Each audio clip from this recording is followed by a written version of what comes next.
Hi hello good evening കൂട്ടുകാരെ. അപ്പോൾ ഇന്നത്തെ വീഡിയോ എന്താണെന്ന് നോക്കാം. എല്ലാവർക്കും ഗുഡ് ഈവനിങ്. അതായത് ഇന്നത്തെ വീഡിയോ എന്താണെന്ന് പറഞ്ഞാൽ നമുക്ക് ശരീരത്തിന് നല്ല നിറം ഓജസ്സും തിളക്കവും ഭംഗിയൊക്കെ ലഭിക്കാൻ വേണ്ടിയിട്ട് ശരീരത്തിനാണ്. മുഖത്ത് വേണമെങ്കിൽ നമുക്കത് യൂസ് ചെയ്യാം. എന്താണെന്ന് നോക്കാം. അതെന്താണെന്ന് ഞാൻ പറഞ്ഞുതരാം. അതായത് ഒരു കപ്പ് തേങ്ങാപ്പീര എടുക്കുക. ഒരു കപ്പ് തേങ്ങാപ്പീര എടുത്ത ശേഷം അതിലേക്ക് 2 സ്പൂണ് മഞ്ഞൾപ്പൊടി ചേർക്കുക. എന്നിട്ട് 1 കപ്പ് വെള്ളം ഒഴിച്ച് അരച്ചെടുത്ത ശേഷം ഇത് വൃത്തിയുള്ള ഒരു ചീനിച്ചട്ടിയിൽ ഇതിനെ ഒഴിച്ച് പുഴുങ്ങി വറ്റിച്ചെടുത്തതിന് ശേഷം അത് പിഴിഞ്ഞ്, അതായത് ഒരുപാട് വറ്റിക്കരുത്, പുഴുങ്ങിയ ശേഷം അത് കുറച്ച് വറ്റിച്ചെടുത്ത ശേഷം അതിനൊന്ന് പിഴിഞ്ഞ് അരിച്ചെടുത്ത് അതിനെ എന്ത് ചെയ്യണം, ഒരു എണ്ണ തെളിഞ്ഞ് വരുമ്പോൾ അരിച്ചെടുത്ത് മാറ്റി വെച്ചതിന് ശേഷം അതിൽ എണ്ണ നല്ലതുപോലെ തെളിഞ്ഞ് വരുമ്പോൾ ഒരു കുപ്പിയിലാക്കി സൂക്ഷിച്ചതിന് ശേഷം കുളിക്കുന്നതിനും ഒരു അരമണിക്കൂറോ 3/4 മണിക്കൂറോ മുന്നേ ശരീരത്തിൽ തേച്ച് പിടിപ്പിച്ച് കുളിച്ച് കഴിഞ്ഞാൽ വളരെ നല്ല റിസൾട്ടാണ്. എന്നും സ്കിന്നിന് ആ കളറ് തന്നെ നിലനിൽക്കും.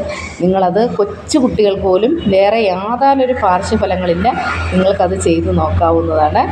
ഇനി ഒരു കാര്യം പറയാൻ കൂടിയാണ് ഞാൻ പോകുന്നത്. എന്താണെന്ന് പറഞ്ഞാൽ, നമ്മൾ സാധാരണയായിട്ട് മഞ്ഞൾ, രക്തചന്ദനം ഇങ്ങനെയൊക്കെയുള്ള പയറുപൊടി നമുക്ക് കഴുകി കളഞ്ഞാലേ ഒക്കത്തുള്ളൂ ഇട്ട് കഴിഞ്ഞാൽ.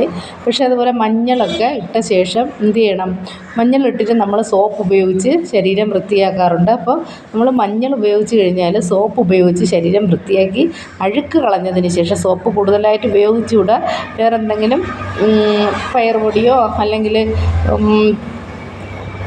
നമ്മുടെ പയറുപൊടി കൂടുതലായിട്ട് ആൾക്കാർ യൂസ് ചെയ്യുന്നത്, അല്ലെങ്കിൽ നമുക്ക് അങ്ങാടി കടയിൽ നിന്ന് വാങ്ങിക്കാൻ കിട്ടുന്ന ഏതെങ്കിലും ഒരു പൊടികൾ, അങ്ങനെയുള്ള രാമച്ച അങ്ങനെയൊക്കെയുള്ള പൊടികളുണ്ട്. അതിലേതെങ്കിലുമൊക്കെ യൂസ് ചെയ്ത് നമ്മൾ ശരീരത്തിന് നല്ല കാന്തിയും തിളക്കവും അതുപോലെ നല്ല സ്മെല്ലും എപ്പോഴും നിലനിൽക്കും ശരീരത്തിന്.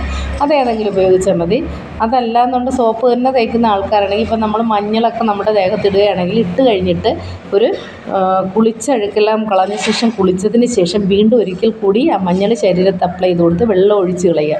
അല്ലാതെ വീണ്ടും അത് കഴുകി കളയാനായിട്ട് നിൽക്കണം. അങ്ങനെയാണെങ്കിൽ അത് ഇട്ടിട്ട് യാതൊരു ഗുണവുമില്ല.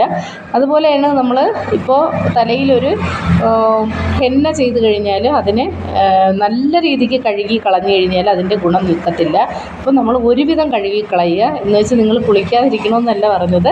അതായത് നല്ല രീതിക്ക് കഴുകി സോപ്പ് ഉപയോഗിച്ചോ അല്ലെങ്കിൽ ഏതെങ്കിലും ഷാമ്പു ഉപയോഗിച്ച് കഴുകി കളയുന്നതിനേക്കാളും കുറച്ച് അതിലേക്ക് തലമുടിയിൽ തന്നെ ഇരിക്കത്തക്ക രീതിയിലിട്ട ശേഷം വെറുതെ കഴുകി കളയുകയാണ് ഹെന്നയൊക്കെ ചെയ്താൽ ചെയ്യേണ്ടത്. അപ്പോൾ ഇതൊക്കെ അറിഞ്ഞുകൂടാത്ത ആൾക്കാർക്ക് വേണ്ടിയിട്ടാണ് ഞാനിത് പറഞ്ഞു തന്നത്. അപ്പോഴും നിങ്ങൾ ഈ ടിപ്സ് ചെയ്തു നോക്കുക.